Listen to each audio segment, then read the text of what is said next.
indeed it was. So it's not only that the armies are colliding on Israel's soil.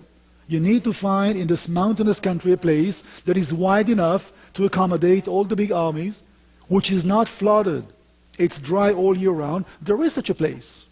And this place is called, how interesting, the Plains of Armageddon, the biggest battlefield in human history. And as you all know, we are not done yet. Another battle will take place in the same valley. So many took place in this valley beforehand. The other main road was called the King's Highway, which is also mentioned by this name in the book of Numbers, if I recall correctly. Moses, when he took the tribes of Israel up along the King's Highway for Joshua to cross at Jericho and conquer the land. But what's interesting also is that where the two roads intersected, Damascus. And therefore, we read in the book of Acts, chapter 9, about Paul going to Damascus. That would be the Damascus Road, either this one or this one. There was no road called Damascus Road. It's either one of the two main highways. The section closer to Damascus was called the Damascus Road.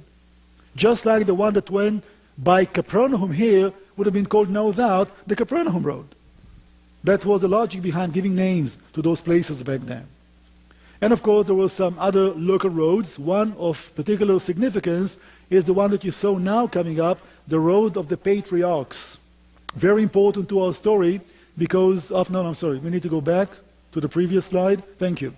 Because you do see clearly that in very few places the green roads are actually intersecting with the red roads. The red roads are the international highways. Something that the Hebrews who lived in the country tried not to interact with all those that were using the road system. Why not?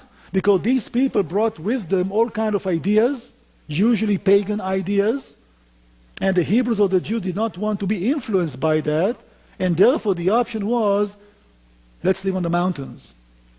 There is a clear connection in Israel's history that goes through the days of the Old, New Testament, and even today, between the geography and the demography.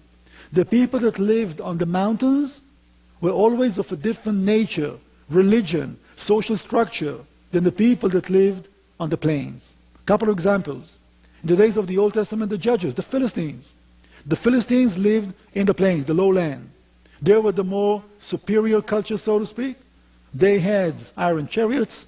They had plows made of iron to farm the land. Let's say that the more advanced societies always occupied the lowland. The Israelites, as the Bible tells us, did not have all of that, and they lived on the mountains. Many centuries later, the days of Jesus, the Greco-Roman cities, and we're going to speak about